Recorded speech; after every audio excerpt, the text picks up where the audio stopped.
I like the intensity of something that feels totally immersive. You know, I'm there, you know, I'd signed up for Mission Impossible, not Mission a Bit Tricky. This was, I knew it was going to be a full-on experience.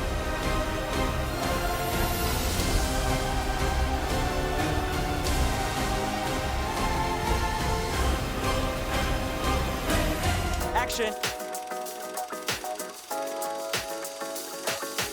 Congratulations on the movie. Fallout was such a high bar for the franchise. Dead Reckoning Part 1 absolutely meets that bar and I think goes a bit past it, and you're a big reason why. Oh, thank you. Wow. And so, as Peggy Carter, you've starred in some of the grandest blockbusters, shared scenes with some of cinema's biggest action stars. How does it compare to be in a Mission Impossible movie with a co-star who literally jumped a motorbike off the cliff to get the shot on the first day of shooting? Well, I mean, you know, every job has its challenge and its own talents and, you know, group of skilled filmmakers. So it's impossible to compare, really. I think, you know, Tom is such a, you know, he's such a legend and an icon, and part of that is because of his commitment to always progressing his own work and outdoing himself. So here you have, you know, a film that's had to be divided into two parts because it's been so ambitious in what it wants to achieve. And, you know, so to come into that with a franchise that's always very distinctively knows what it is and understand itself made me feel very safe, at the same time also inspired to kind of take a new risk. Yeah, well, tell me about your relationship to the franchise, which started back when you were a teenager, which seems crazy, and now as someone who's made their own mark in the industry. How have you viewed Mission Impossible as a legacy on cinema? Well, I think they're designed for the big screen. Particularly the last few, you know, the collaboration between Tom and Chris McQuarrie is a symbiotic relationship where I think they speak the same filmic language, but they're both students of film. And they also want to use the latest and sometimes invent technology that can find new ways of shooting cinema at this scale. And so their priority is to entertain a wide audience on a big screen. And so at this point, coming into it as a franchise, I think it's unparalleled, and for me, I was kind of coming in the safety of what their ambition would be, knowing that they're so visionary, they're so skilled at what they do, but also that they would collaborate with me. So I'd feel like I was coming in like I had, they wanted to hear my opinion, and they wanted me to feel that I was seen and that we could co-create this character together. Well, let's talk about that character. Grace is a welcome addition to the franchise. How would you describe her? She's consistently inconsistent. I'd say that she begins as a lone wolf, quite playful, used to taking a job, not questioning who it's from, doing it, executing it well, getting paid, and going off to another country to do the next job. She doesn't have a sort of a loyalty to anyone. And I think for me, when that was decided as an interesting plot device, it felt that, well, there must be some sort of emotional inner world to her as to why she is that way. Because if, as human beings, we're wired for connection, we're meant to be attaching ourselves to each other in order to bond and survive, and within community, families, tribes. So for her not to, that's a very lonely position to be in. So I wanted her to have this kind of sense of survival mode or hypervigilance, that she's carrying some sort of past wound that suggests that something happened in her past that meant that she wasn't able to trust other human beings. It gives as an actor, a great starting point for a character to then evolve. And she's got a playfulness to her as well, and that dynamic with Tom's Ethan creates a lot of fun in the film, which I think is so important to the success of it. How did you go about, I guess, creating that dynamic, which felt so authentic on screen? We had 5 months to prepare for that, and early on in my drifting training, which I did with Wade Eastwood on a racetrack in England, they introduced me to the car, the yellow Fiat 500. And the minute I saw it, I was like, oh, okay, it's really clear that this has got comedic elements to it, levity, a different kind of tone that we've seen before in Mission, or that is only usually reserved for Benji's character.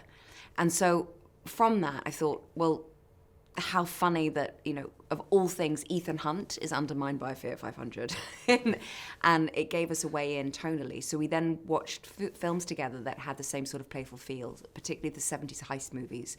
So we watched The Sting, What's Up Doc, Paper Moon, Thomas Crown Affair, the original, The Train, lots of different sort of films that had this sort of cat and mouse feel to it, To Catch a Thief. And so from there we'd have those references in our heads. So by the time that we got to Rome and we were on location, having all that foundational work of trusting each other in the car while handcuffed and having those references, it meant that we were allowing for kind of a natural improvisation to happen. So we'd be finding those moments where we could connect with each other, and he would improvise and suddenly the windscreen wipers would go. So I would sort of then play with the idea that she's kind of worried for him or sort of embarrassed for him that he can't seem to control a Fiat 500. And then, by that point, it was so easy. I think he's such a consummate professional and very present and very generous with the actors that he works with. So it was a sense of just trust that had been built up over time. Well, that moment that you referenced, sort of his performance anxiety in the Fiat, I think is such a great scene. Yeah. And it really underscores that sort of comedic element that I think is hard to bring into a film like this with kind of like world-ending potential. But it's so fun to watch. You mentioned that Fiat sequence racing through the streets of Rome. What was that like to shoot? Intense.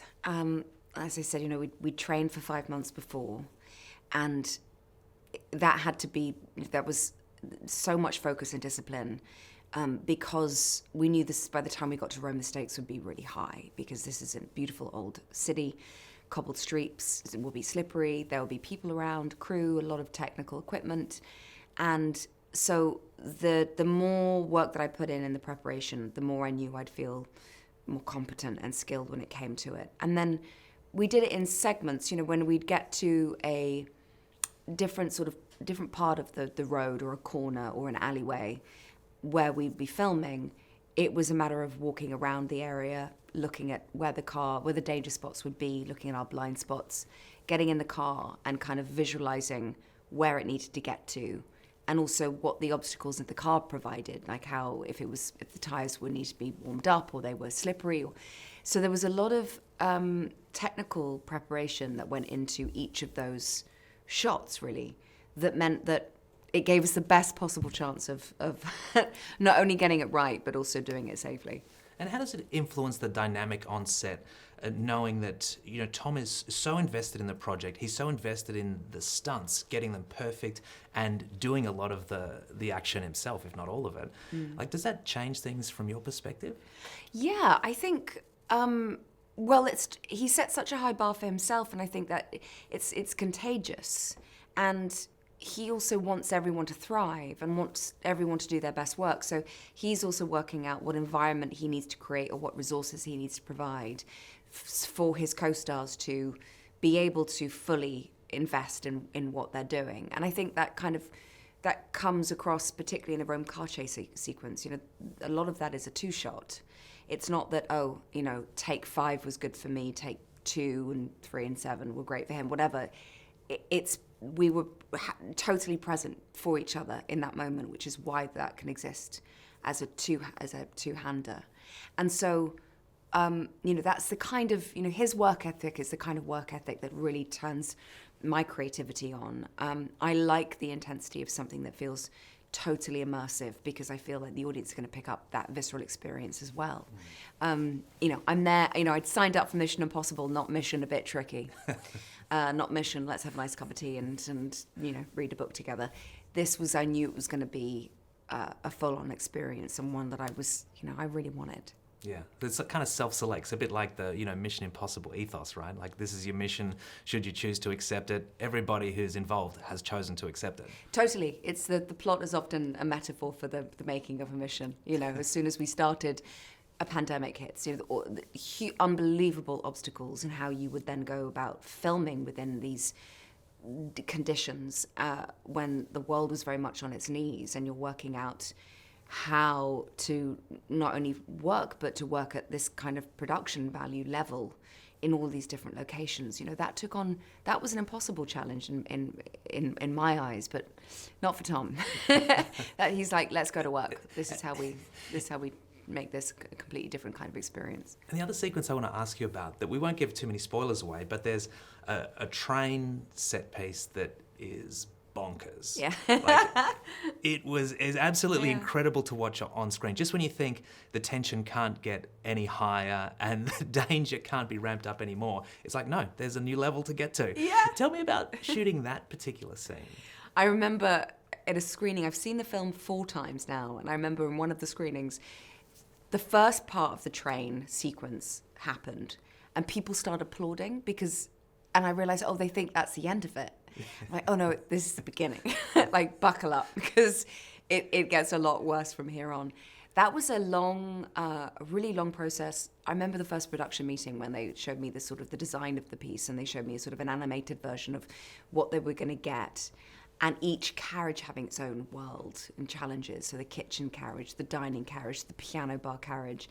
And there were more we filmed more, of course, and then it ends up in the movie. So it was such a extraordinary months and months and months of working out the mechanics of the world of each carriage and how we were going to go about shooting it.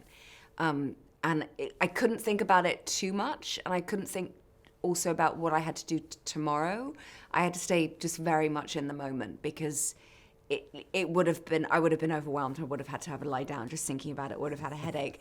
So you're just sort of like, so again, surrendering to the process and surrendering to what the film ultimately wants, which is to find moments that feel really alive. Mission accomplished.